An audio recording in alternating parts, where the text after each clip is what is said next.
increases. And to rescue you from this exact solution, Databricks is there. So Databricks is usually a data intelligence unified solution. All of the tools that you require for a data platform are bunched together, tightly integrated, and are available in the same data platform, which is Databricks. Let's understand the second challenge Databricks help you mitigate, which is proprietary solutions, or sometimes we call it as vendor lock-ins. So consider you are using a proprietary solution for data warehousing, right? So when we say proprietary solution, it means some software solutions which will give you the benefit of data warehousing, but you have to store data in their proprietary format. It means they would encode the data in their format, right? So that's a lock-in for your data. So you cannot directly communicate with your data, or you cannot take out your data without using their data engine. So whenever you need to read your data or you have to do some solutions on your data, you have to deal with their data engine to communicate with your data, which is actually your data.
Heard that Mercedes apparently has a level 3 autonomy, guys. Level 3 autonomy. But oh yeah, I forgot. I know. I was Not anymore. But for some reason, they terminated it. So if they were so good, why would they cancel their level 3 autonomy for their cars now? What's going on, Omar? You know, I don't think anything happening in Michigan is really that relevant to the future of the auto industry. And I don't think Mercedes level 3 system that they threw away, which was literally so useless. You could not, you had to be on certain pre-mapped roads in California and Nevada. You had to be going under 40 miles an hour. It had to be a clear day, but the sun can't be shining too directly at you. The list of conditions were so long that I don't think anyone ever met all of those conditions and was able to turn it on. So, now they're sort of going back to a level 2, kind of trying to copy Tesla approach. But, I have to say, after going to CES in Las Vegas, and everybody was talking about autonomous cars there last week, everybody was talking about Tesla and Waymo and Zoox, riding Teslas in the Boring Company, trying Zoox's vehicles on the road. And Tesla is just so far ahead in a way that people don't appreciate. Like, you really haven't tried real self-driving until you've tried Tesla's system, where you can run it on your own car, you can go anywhere, you don't have these fixed boundaries, you don't have to borrow or rent someone else's car. And it just is so much smoother. It reacts so much faster. And it can just drive assertively like we can. It's really, just so far ahead of other systems in that way. And you can really see it just by trying them. I think this is going to be really, really important as people just start to experience this technology this year. I feel like there is so much pessimism so far in 2026. I find it really kind of funny, because you have to kind of zoom out and look at where we are, where Tesla's deployed FSD 14. People have demonstrated driving all across the country and back. more than 12,000 miles without intervention. We could literally have them start deploying passenger rides for unsupervised FSD at any point. Literally any day now, we could see some tweet where they say, go ahead and, call a car with no safety monitor inside. And I think it feels kind of inevitable. The stock will probably go above $500 after unsupervised rides begin, as people start to actually be able to open the robotaxi app, call a ride, and experience this technology for themselves without having to take a test drive or buy a car or lease a car or anything like that. And I think the product is really just so much better that you can put an ordinary consumer who doesn't know anything in the technology in Tesla's vehicles and other vehicles, and they're going to see the difference. They're going to see how much less robotic it is. They're going to see how much smoother it is, how it drives assertively like they do. So I think there's a big sort of awakening happening in terms of what people think they know about self-driving, the sort of propaganda they've heard about, well, you need all these sensors and all that, and just what these products can actually do. So I'm just feeling extremely optimistic using FSD 14. I think they're really on the precipice of deploying unsupervised, not only in their robotaxi fleets, but ultimately to customer cars as well. And this is really just one of those times where patience sort of pays off. Sometimes you just need more than a few weeks of testing, right? They see something that they want to fix, they're going to go ahead and fix it. Training a new model, updating the model, deploying it, validating it. These are all things that can't quite happen overnight. But I wouldn't feel sort of pessimistic about it. I think this is a time where I just feel incredibly optimistic about where they are. I hope you're right. But you can already hear the bears say, oh yeah, sure, Tesla has unsupervised. Don't you know? Google, Baidu, Pony, they're already completing 750,000 paid robotaxi rides per week. Yeah, these are just a drop in a bucket. They'll always just keep, moving the targets like that. Well, I mean, Baidu and Pony and Waymo and Zoox are dropping the bucket compared to more than 7 billion FSD miles. And they're going to be at 12 to 15 billion by the end of the year. And as for their unsupervised service, you may say, oh, these are only the first few thousand miles or, first 100,000 miles or whatever. But it's the first 100,000 pure vision miles. And yeah, if you don't understand that much about the technology, you might say, okay, what's the difference between a pure vision mile and a Waymo mile?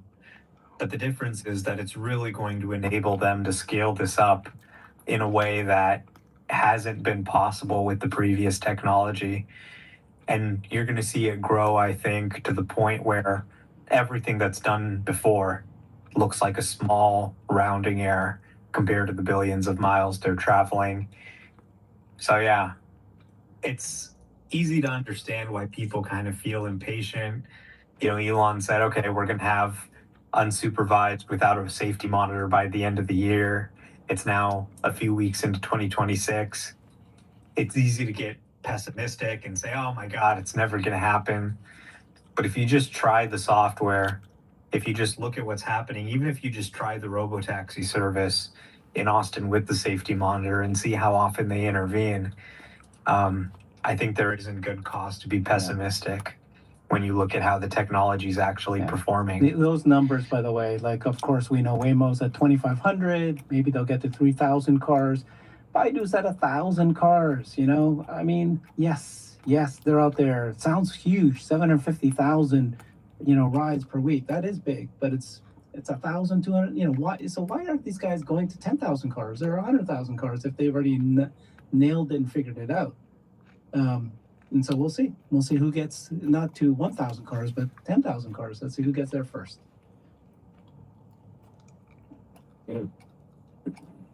It's one of those things. We have more time. I know we're probably going to be wrapping up here soon, but there's a big difference between like your car in your garage that has FSD 1422. You drive, you think, wow, this thing's ready to go. Like, why doesn't Tesla just release all this? And what happened, and the answer to that question, it's actually very similar to like the smartphone industry, for example. There are so many things.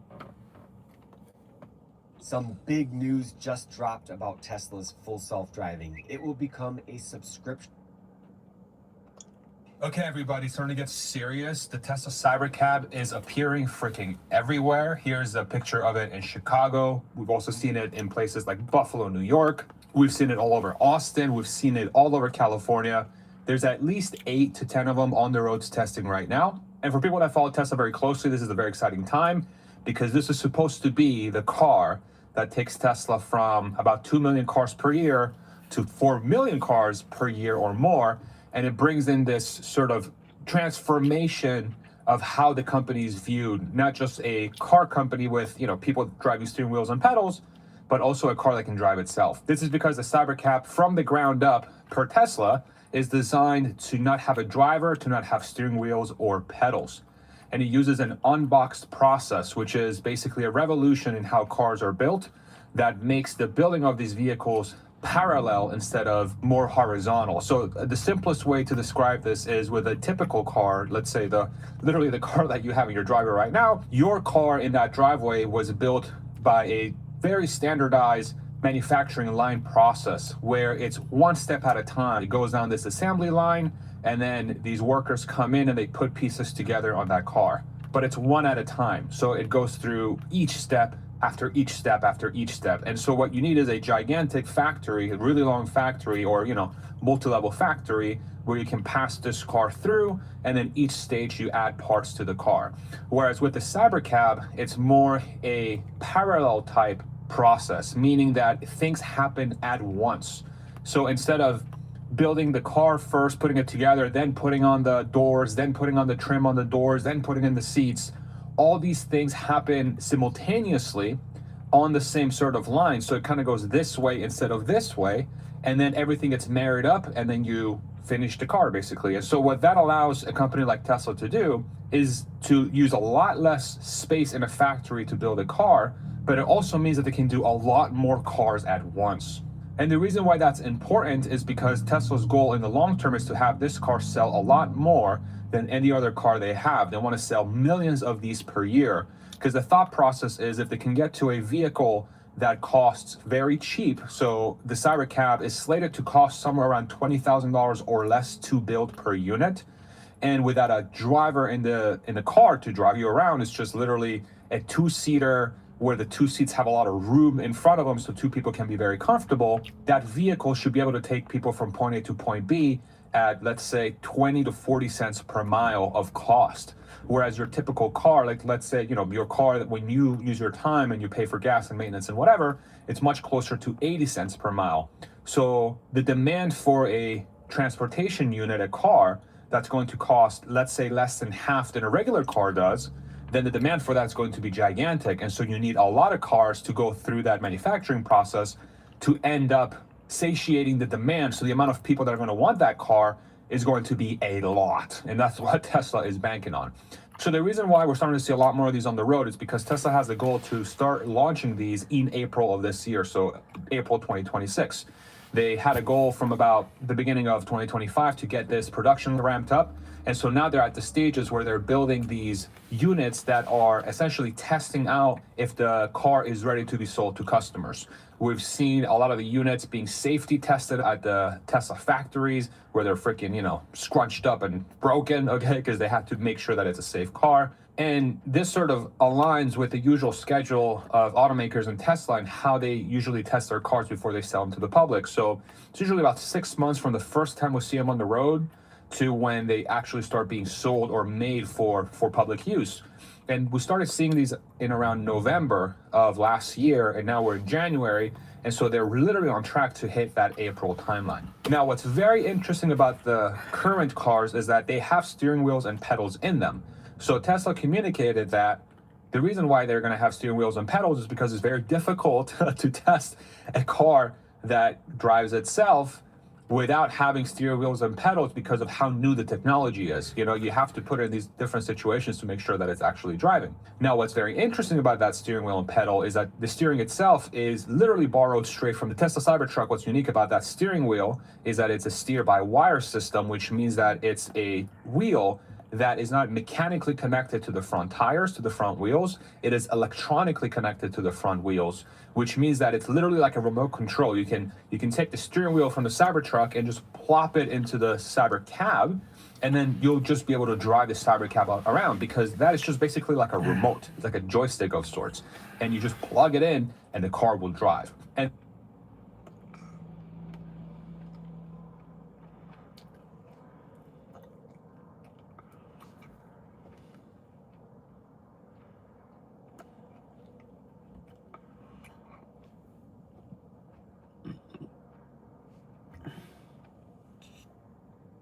okay, everybody, so Elon Musk just said something pretty wild on X, like usual, a few days ago. Original concept actually comes from this mathematician and science fiction writer named Vernon Vinge. Back in 1993, 30 years ago, he wrote this paper called The Coming Technological Singularity, where he talked about how superhuman intelligence would be created, and shortly after that, the human era would end. That's pretty dramatic. His idea was that this would be like an event horizon, like in a black hole where you literally cannot see past it, because changes would be so profound that we can't even imagine what comes. Welcome.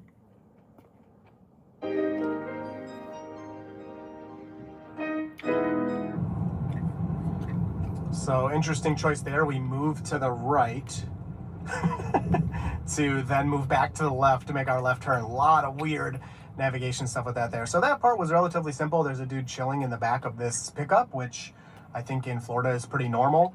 Let's see if FSD visualization is picking up a human in the pickup. Nope, not seeing that. It is seeing the people walk across the street up there, which is probably slightly more important info. Wow, that's confusing to my human eyes. That looks so weird. Like you could drive directly into that. I wonder if that's coming across on camera in the same way. The visualization is not fooled though. It shows a wall there for sure. That's so funny. As you get closer, it's a little easier to tell, but from far away, that looked really trippy.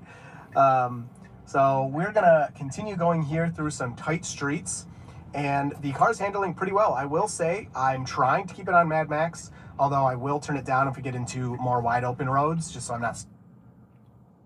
You've got to love Tesla teasers and Easter eggs, perform intricate tasks. It's exactly what other robots appear to be missing, a really good human-like hand. But if we just consider why a capable robot hand will be so useful, I mean, it finally bridges the gap between AI's impressive intelligence and the physical world. Unlike other robots' simple grippers or relatively useless fingers, a truly dexterous hand with human-like touch, sensitivity, precision, speed and adaptability will eventually be able to perform almost any manual task that humans currently do. And from delicate surgery to assembling complex electronics to cooking, caregiving, folding. We still think it's way underestimated. What had in June 21% of that market. Think about that. 150 and Tesla is 21%. Now, it's incredible, yeah. It is incredible. What's really interesting is Pinduoduo, which is a social commerce company. Yeah. It basically is giving away a Tesla, or selling a Tesla, selling Tesla on its network for a discount.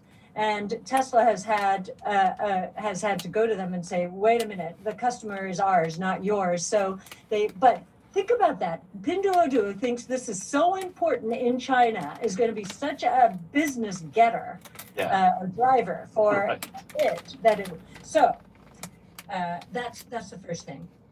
So it's not losing share, it's gaining share.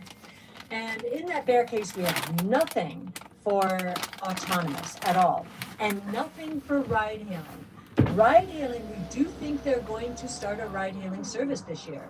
They're going to compete against Uber and Lyft. We believe if they do that, and again, we think they will, we think that the bear case is history. Our base case will also go up if they do launch this ride-hailing network, because we have not included that.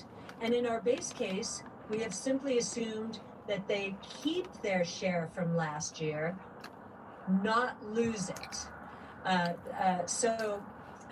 believe I'm right. We may be assuming that it does go back to 17%. I'll have to check on that. But nonetheless, our minimum hurdle rate of return for any stock in our portfolio is 15% at a compound annual rate over the next 5 years. That means it's doubling over 5 years.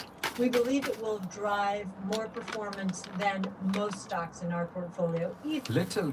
Now, with the legislation in California, and obviously Uber's been affected with it, having to have. Okay. In fact, I've seen some Model S's selling for 90% of what people bought them for. And we think Model 3s will be even better if those become the ride-hailing network cars. So what's going to happen? You'll be shocked at how perfect the small details are. So why not? Make sure to get yours from the official website, because they bill miles traveled to Tesla to feed its autonomous network. So we think they have somewhere between 14 and 15 billion miles worth of data. Just like what I mentioned with genomics-based data and VT, same is true in the autonomous taxi network. The winner is going to be that company with the most data and the highest quality data and the best AI, deep learning, neural network expertise. Little can justify Tesla's high stock price as its margins are on par. We've got 3 great clips today looking at Nvidia, Google, and Apple.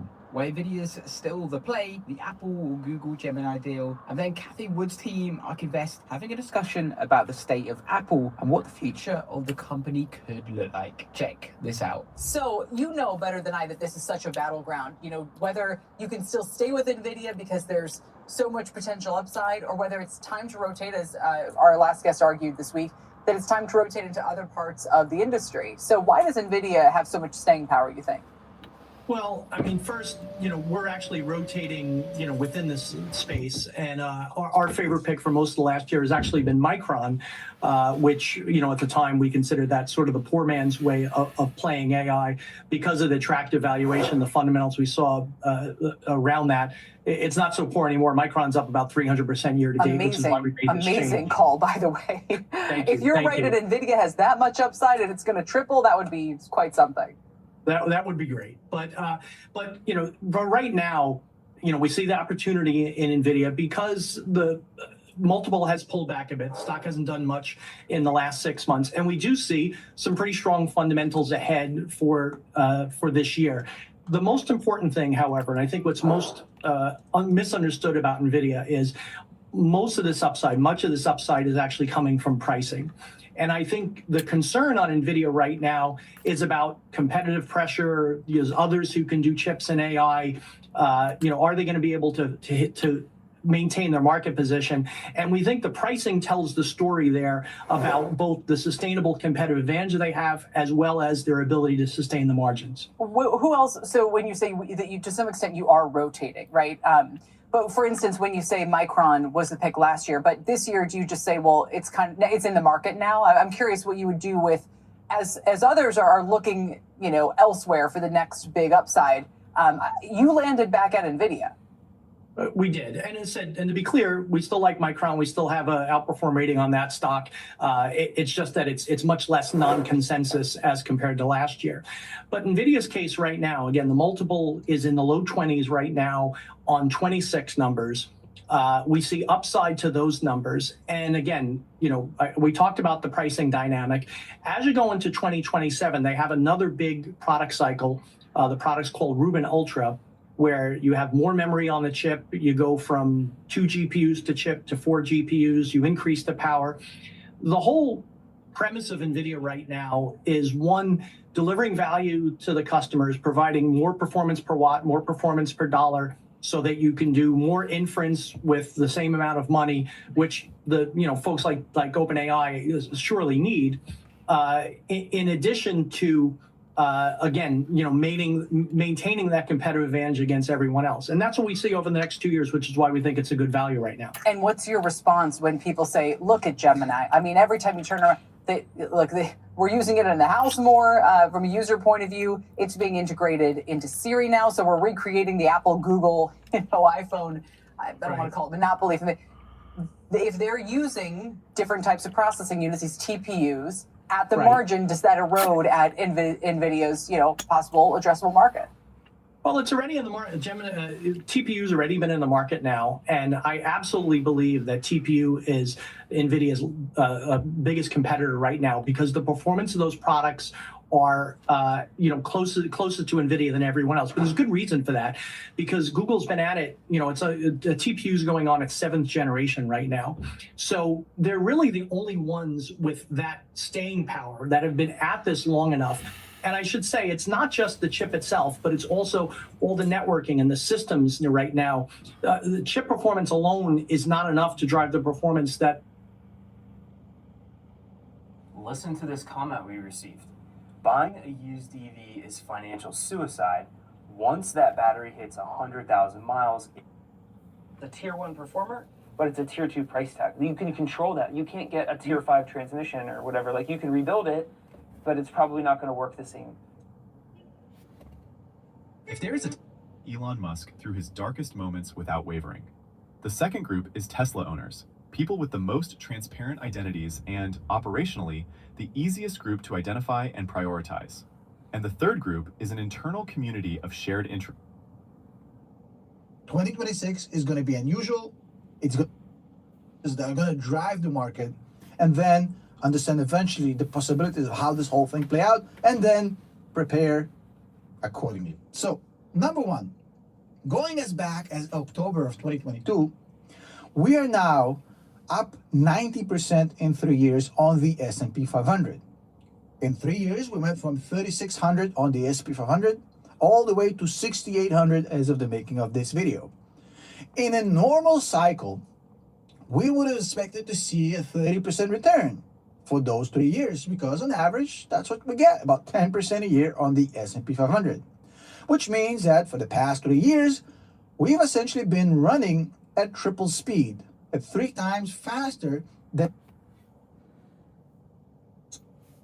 decrease, but we are seeing people using FSD and buying a Tesla right away. So until this has more, we can shed more light into it, we're gonna stick with 15% at this point. And the reason why I removed the FSD cost in the average selling price is because, well, you guys can see the FSD global revenue profits. We'll get to that in a bit as well. Credits around 2 billion overall in 2026. Now this could be less or this could be more because a lot of automakers are scaling back in their EVs. So to make up for the credits, they may buy more credits from Tesla.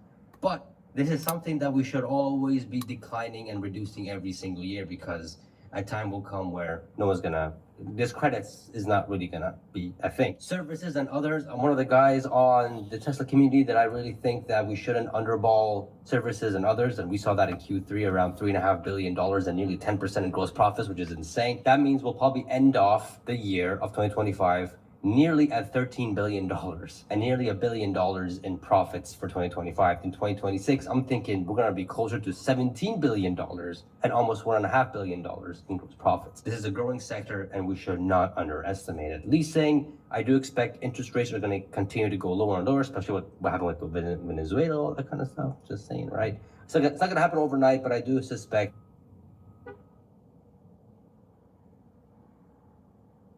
Let's get right to Ron Barron. He is the chairman and CEO of Barron Capital, which has $45 billion in assets under management. Ron is joining us ahead of the 32nd annual Barron Investment Conference. And Ron, it is great to see you this morning. Great to see you too.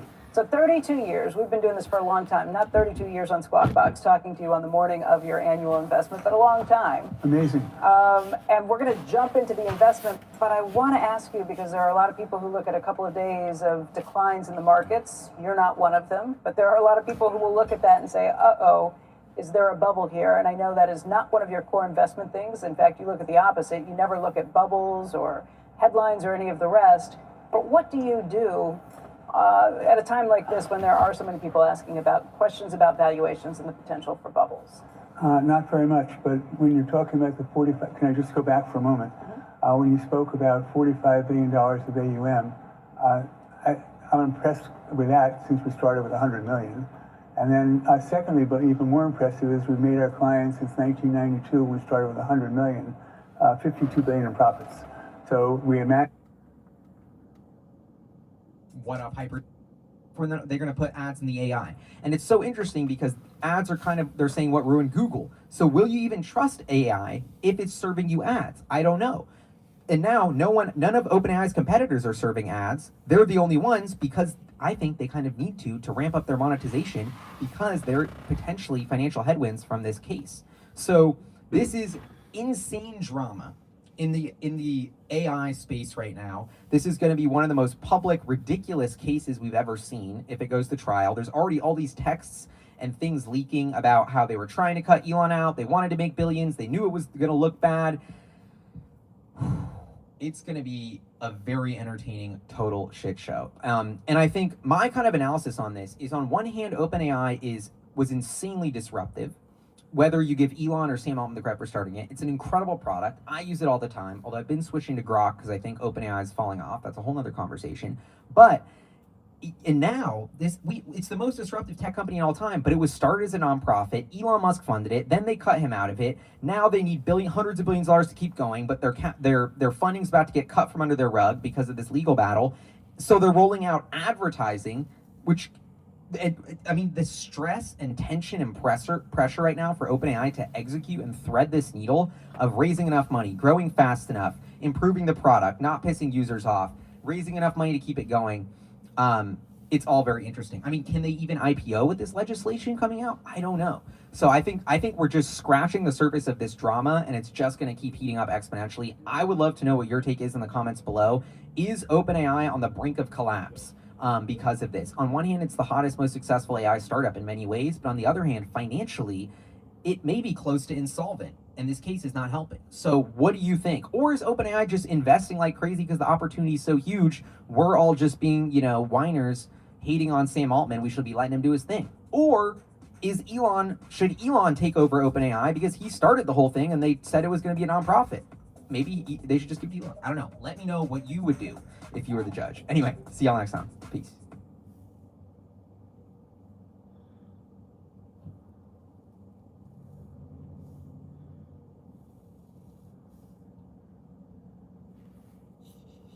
Joining us, co-host of the Prophecy Markets podcast, Ed Elson, and former advisor to President George W. Bush, Mark McKinnon. Ed, where do you want to... I think Google and Alphabet have won the AI race over ChatGPT, and I know exactly what my margin is. I'm willing to pay. If you see the at level 2++ with Alpamayo, and for them, any plans for level 4 or beyond will require LiDAR. David Moss, the legend that went coast to coast in his Tesla 100% on FSD, has now crossed 12,000 consecutive miles in a row without any disengagements, takeovers, red hands alerts, or anything. That includes all parking and charging stops. He hasn't touched the wheel since late November. And here's the photo confirmation, a true 100% on FSD. You may have seen last week that Lucid, Neuro, and Uber unveiled their global robotaxi at CES. And their announcement was they're now testing it on roads. But I wanted to save that one for a time like today, when we heard that Lucid CEO replaced the software team after the Gravity's buggy launch. So the Gravity, Lucid's most important launch yet, debuted last year with a raft of technical issues. So Mark Winteroff said, I basically replaced the whole software leadership team.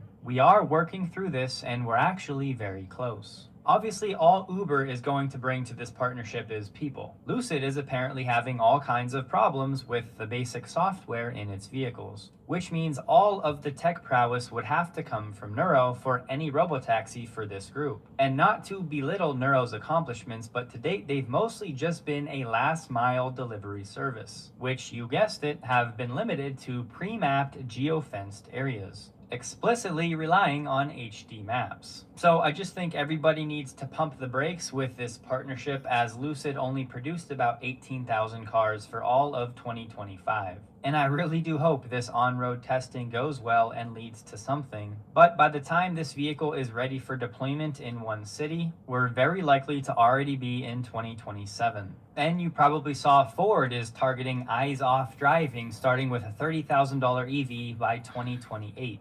Meaning Ford's gonna try to do what Mercedes just scrapped. Maybe I'm just a little fed up with all of the empty promises from the industry, but it just feels like most of these companies really have no idea what they should be doing. They're just throwing whatever at the wall and hoping something sticks. Tesla has a new job posting for an iOS engineer for the Robotaxi app. This role will be instrumental in building the user-facing features that define how millions of people interact with fully autonomous vehicles. This team is responsible for the core mobile experience that enables customers to summon, track, and interact with a driverless vehicle. From requesting a ride to enabling frictionless entry, from trip planning to real-time vehicle status and media control, your work will power the interface between users and their autonomous rides. You'll take full ownership of features from architecture design to robust implementation, delivering delightful and polished experiences that make Robotaxi not just functional, but magical.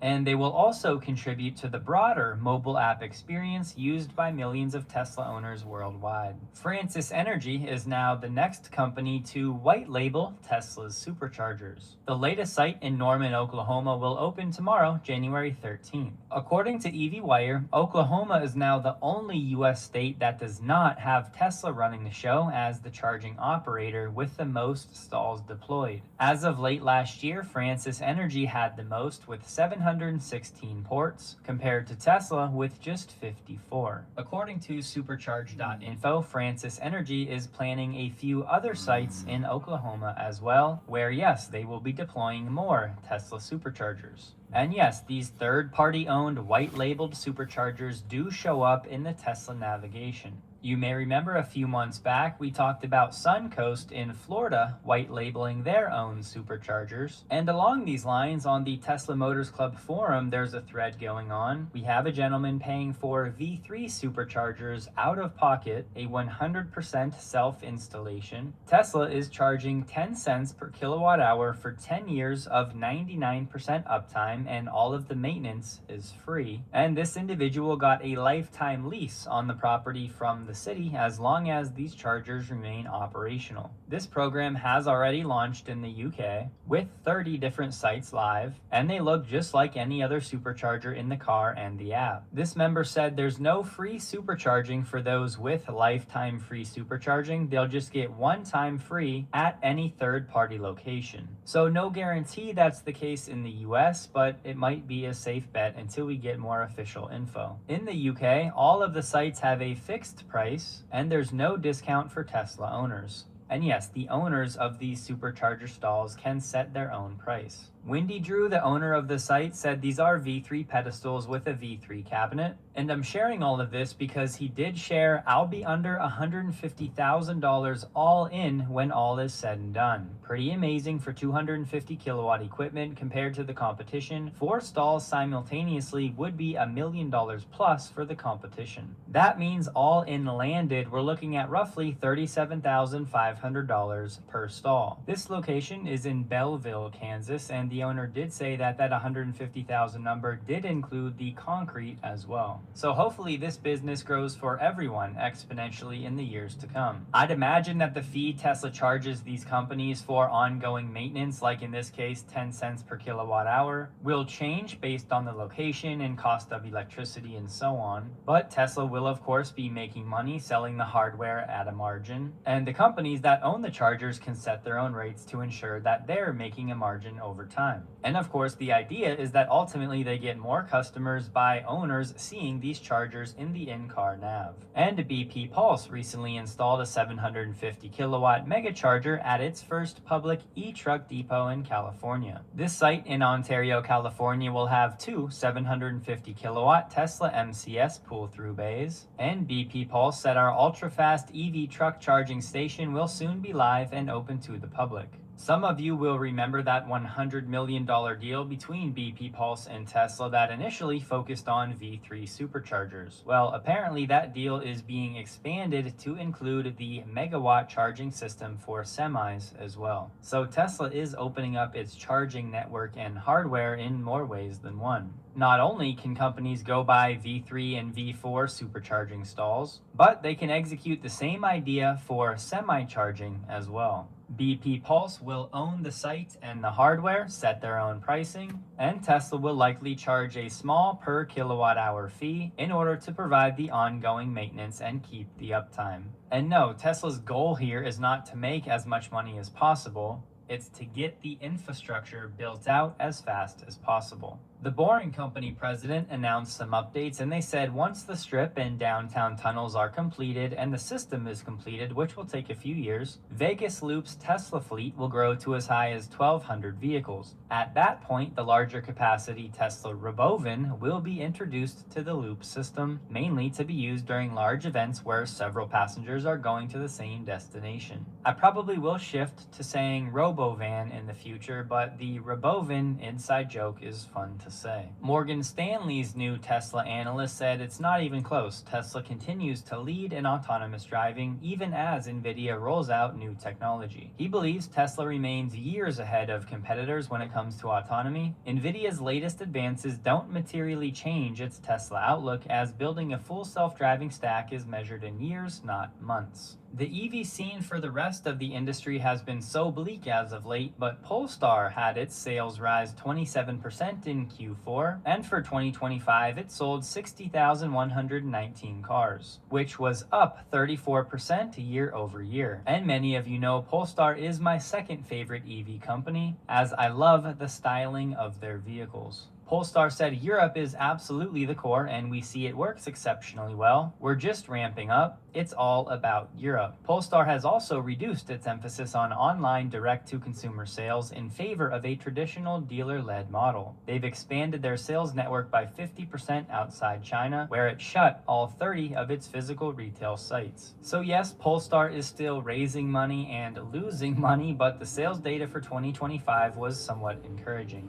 Tesla stock closed the day at $448.96, up 0.89%, while the NDX was up 0.08%. The volume was 13% lower than the average. Don't forget, check out Surfshark linked below, grab those free months if you're interested, and as always, thank you for considering supporting the channel. Hope you all have a wonderful day, and a huge thank you to all of my Patreon supporters.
The implications of the models becoming as smart and as powerful as they are and scaling in the way that they are, in the way that me and some of my colleagues had predicted, it all makes sense.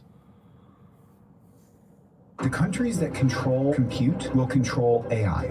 And you cannot have compute without energy. I'm thrilled to welcome Jonathan Ross, founder and CEO of Grok, back to the hot seat. And now we're going to be able to add more labor to the economy by producing more compute and better AI. That has never happened in the history of the economy before. What is that going to do? I personally would be surprised if in 5 years, NVIDIA wasn't worth 10 trillion, but I can't predict the outcome. The demand for compute is insatiable. If OpenAI were given twice the inference compute that they have today, if Anthropic was given twice the inference compute that they have today, within 1 month from now, their revenue would almost double. I'm sorry, can you unpack that for me? Ready to go?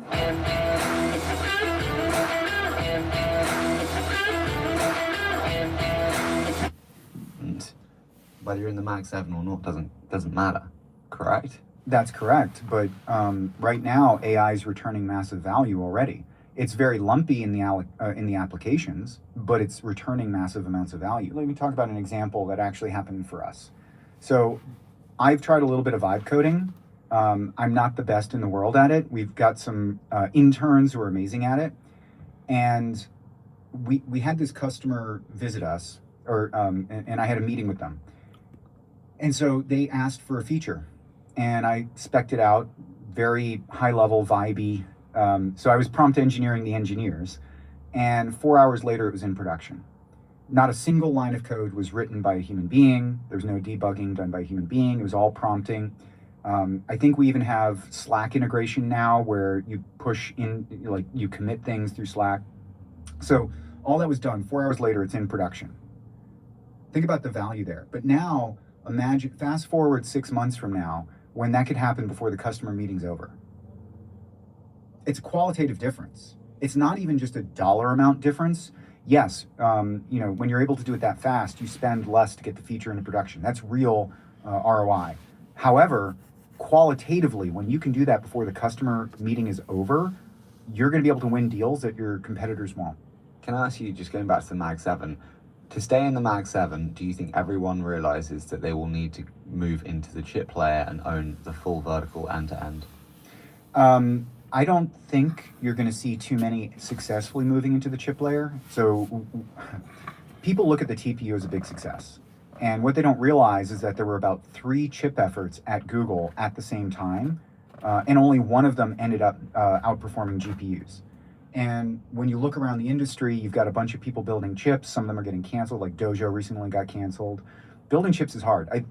Going off and saying, I'm going to build my own AI chip to compete with NVIDIA, it's a little bit like saying, that Google search is pretty nice. Let's go replicate it.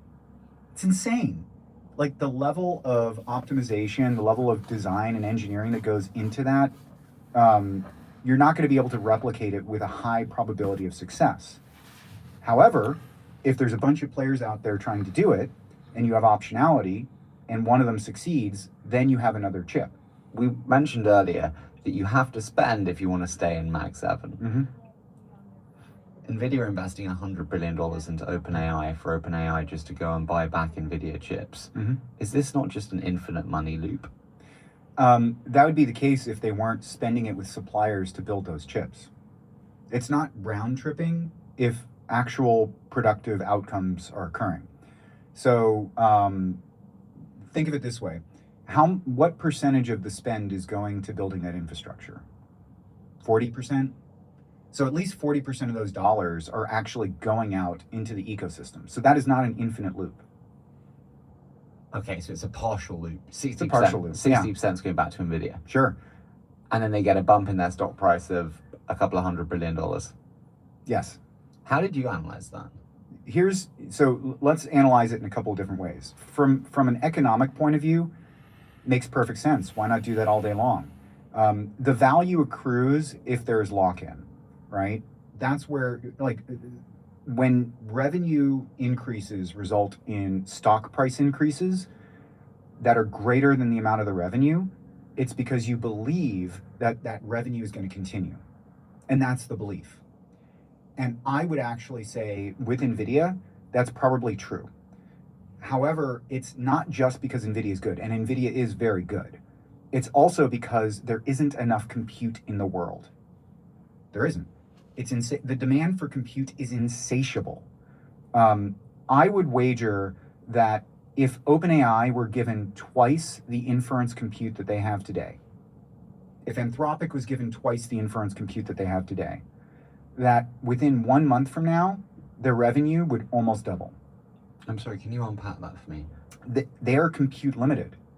And it comes... But how would their revenue double if they had double the compute? Right now, one of the biggest complaints of Anthropic is the rate limits. People can't get enough tokens from them. And if they had more compute, they could produce more tokens and they could charge more money. And with OpenAI, it's a chat service. So how do you regulate your chat service? You run it slower. You get less engagement. How important is speed, do you think? Like, there's a lot of people who think, actually, it's fine. I'm very happy to have latency. I'm very happy to have a prompt, and then I go away, do something else, and something happens when I'm away. Those are interesting opinions. Let's look at CPG, so consumer packaging goods. So I want you to rank the CPG goods by margin. At the very top is tobacco, smoking tobacco, right? Below that is chewing tobacco. Below that is soft drinks. Below that, you keep going down, you get to water and other things like that. What is the number one thing that a high margin correlates to in CPG? It's the speed at which the ingredient acts on you.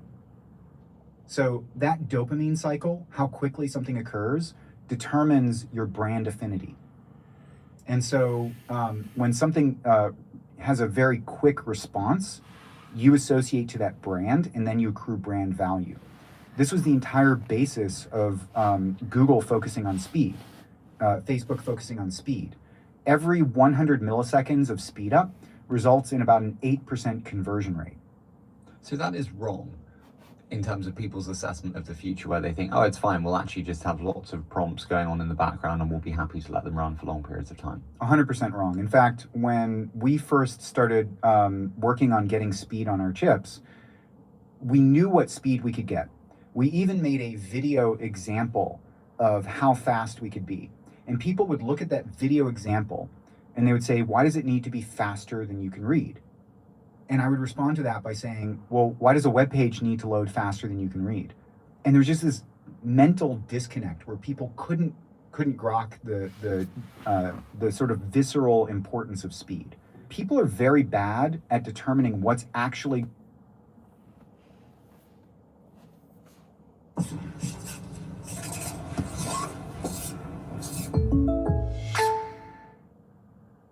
We go above and beyond to bring you the best for less. And the fam keeps growing. Today we're getting into the latest tech, EV, and Tesla news, including a huge it's in use right here. And this is definitely a peek at what the future could look like. Tesla's plan is that these are going to be prolific and all over the place throughout the United States. Now, obviously, this car has not been designed for the steering wheel, and you can really tell in this photo right here.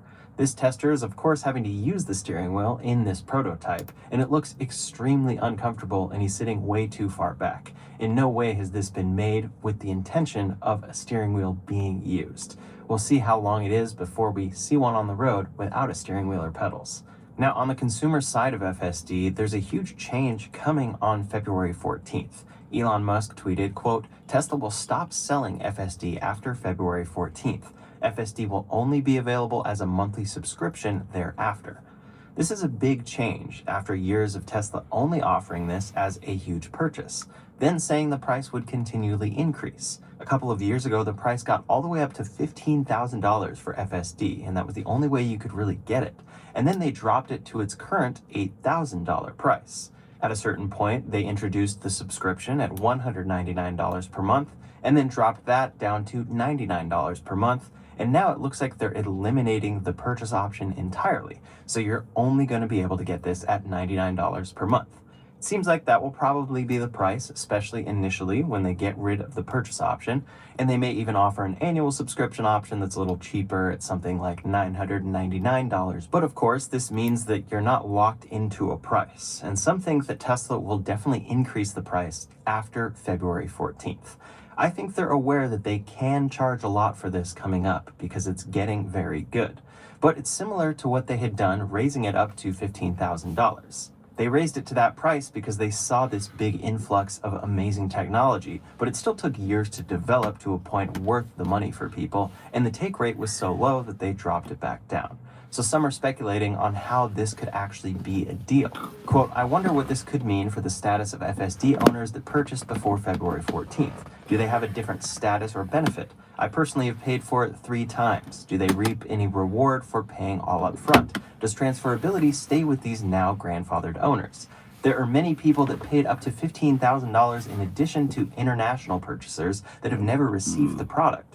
It feels now that ownership is out long term. There could be an opportunity here. And of course, that opportunity could be that Tesla does raise the price of FSD. I think that seems absolutely inevitable. $99 per month to drive you anywhere, if it's truly unsupervised, is very affordable. It's very cheap for the technology that they're offering, if it actually gets to what they're aiming for. But I think it's going to be some time before they can charge more and actually get more customers buying it instead of less. But of course, it does raise that question. Should you buy FSD right now? Let's say you have a Tesla and you've subscribed to FSD, or you don't have FSD and you don't want to miss out on this. Well, it kind of depends on a lot of factors and how long that you're keeping the car. Also, the unfortunate thing is we truly don't know if it's smart to buy now, regardless of any factors. You could buy FSD today on your car, get in an accident on February 15th that totals the car, and then never actually be able to get it back because it's subscription only.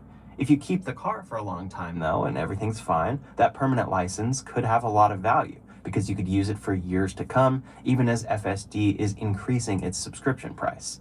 At a certain point though, of course, the car will reach the end of its life, and it doesn't seem like Tesla would offer an FSD transfer in perpetuity there. With that said, even if you have this permanent license for a long time, companies always find a way to eventually get you to need the subscription. And regardless, the price has to be something people can afford, or the take rate will be too low. For now, FSD transfer is still available, and that could be smart for someone on the fence about upgrading to a new Tesla. It seems like it would go away in favor of this subscription after February 14th. But what are your thoughts on this? For me, it makes a lot of sense that Tesla has made this change, as disappointing as it is. The majority of customers are probably subscribing instead of buying. It thus far has been a safer way to try it out without dropping a huge chunk of money. Again, with that said though, right now Tesla's referral program gives an extra incentive to refers if the person buys FSD. So it's funny that they're pushing FSD purchases while planning to end them in a couple of weeks. I guess in this case, it's its own form of an incentive to get customers to buy now. And that's something Tesla could totally reverse in time.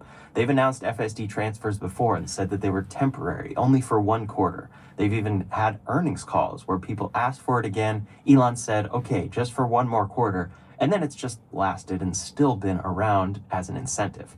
So maybe this is something that becomes a special end of quarter incentive.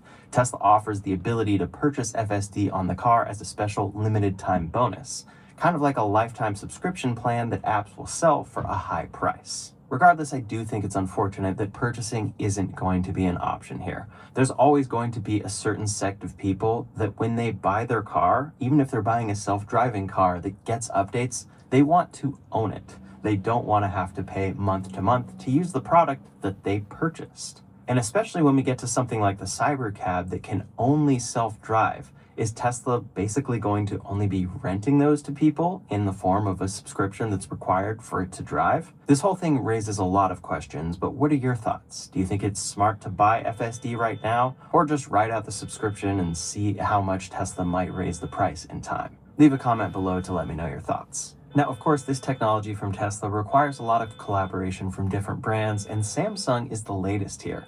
They're reportedly going to supply automotive 5G modem chips to Tesla, which is the first time that Samsung has provided cellular connectivity silicon to Tesla specifically.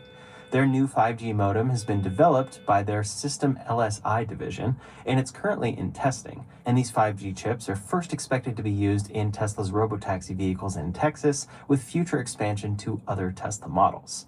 Automotive 5G chips have to be different than phone chips because they need higher durability. They have more vibration resistance, a longer lifespan, and they're more resistant to heat.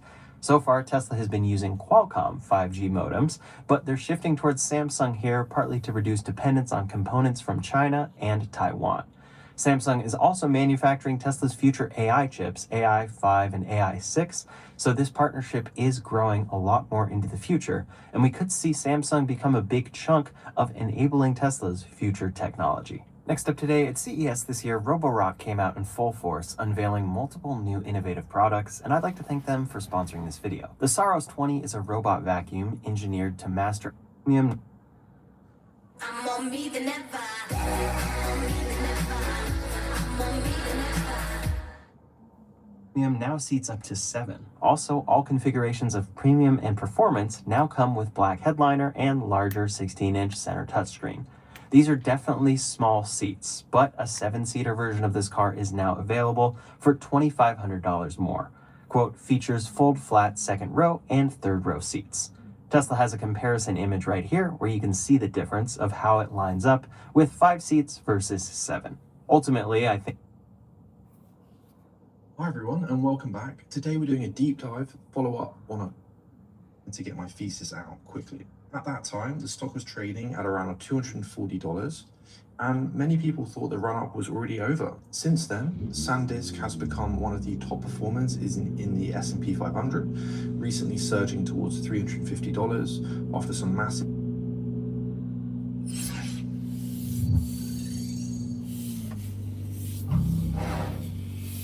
Hello everybody. Today, it's Thursday. Impact Day is quickly becoming my favorite day. Octa, of course, on Tuesdays is also my favorite. Q&A on Sundays is my favorite. But Thursday is AI Day, and as you know, we've been doing it for a while now, and it's important to recognize exactly what's coming. Now, reminds me of a band, I think it's called We Were Promised Jetpacks. Were we? Or were we getting a grenade instead? That's kind of the story today. Inspired by Peter Diamandis as well. Let's get into the story.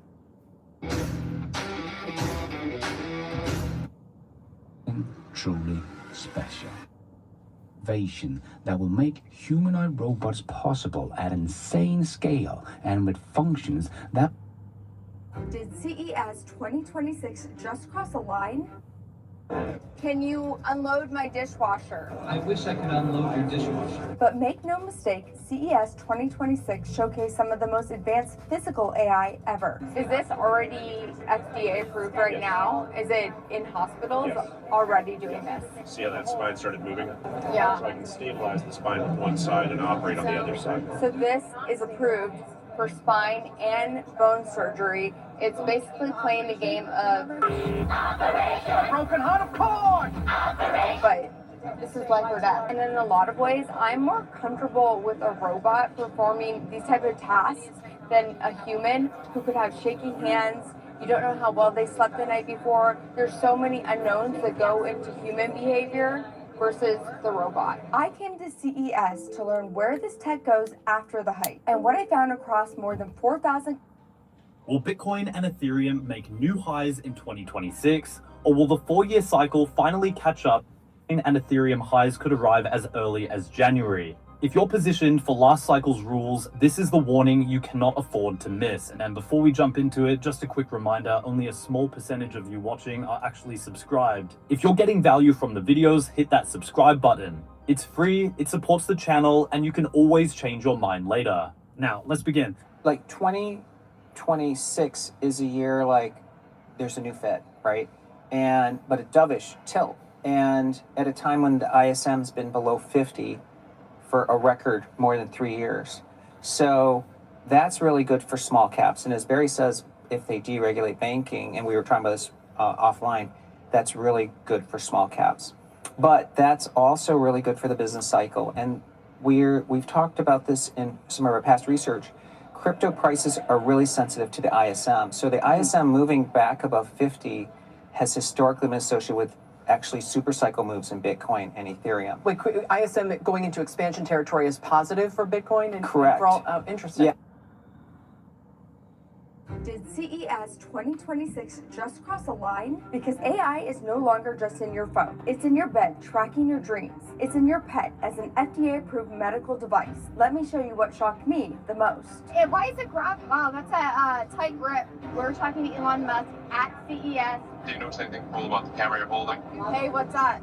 Kim Java, a fantastic channel for Tesla and tech enthusiasts. AI, everything, everywhere. Yep. That's pretty much what's going on. AI picture, AI sound, AI scenario. At some point, I feel like we're gonna get sick of hearing AI all the time. We're talking about practice, man. We're gonna want it described in a different way, just like maybe just saying like intelligent or something else. I don't even know why we call it CES anymore, Consumer Electronics Show. We should just call it the NVIDIA show because AI is basically in every product here. Because NVIDIA just did something at CES that could reshape autonomous driving and give Tesla serious competition. And besides what the viral clips on the web tell you, a lot of these robots were not as smart as they looked. What kind of things can you do? What kind of things can we do together? Sorry, one error has been found. Namely, 3 is an error with my map position. Can you do laundry? Sorry, I can't do laundry. Can you unload my dishwasher? I wish I could unload your dishwasher. But make no mistake, CES 2026 showcased some of the most advanced physical AI ever. Is this already FDA approved right now? Is it in hospitals already doing this? See how that spine started moving? Yeah. So I can stabilize the spine with one side and operate on the other side. So this is approved for spine and bone surgery. It's basically playing a game of broken heart of cord. But this is life or death. And in a lot of ways, I'm more comfortable with a robot performing these type of tasks than a human who could have shaky hands. You don't know how well they slept the night before. There's so many unknowns that go into human behavior versus the robot. I came to CES to learn where this tech goes after the hype. And what I found across more than 4,000 companies here explains exactly why Tesla isn't chasing cars anymore. They're chasing robots and autonomy. One thing that's really stood out to me this year is how much CES has shifted from cars to autonomy. This entire West Hall over here is pretty much robo-taxis, AI, autonomy, everyone claiming to be the world's first robo-taxi, and some of these I've never heard of before. I feel like I'm in a first-class seat on an airplane. Check that out. Right, the name of this car is Flight, kind of like Flight, and now I get why when you book a ride, you book one seat, kind of like a first-class seat, or you can book 2 and you have the little privacy screen that goes up and down. You have your private screen in front of you that you can pretty much do anything you would do on a computer with. You can game, you can work, you have access to the internet. We have these super comfy, massaging seats that recline. Actually, this is better than a first class flight. Right now, this is just a concept, but it's actually a San Jose-based company. I had no idea this even existed. They're planning to launch in 2028. I kind of love the concept. And these concepts now stand a real chance because NVIDIA announced a complete self-driving AI stack, and they're giving it away for free. I thought Tesla wasn't going to be at CES this year, but I found them. Oh, wait, that's not Tesla.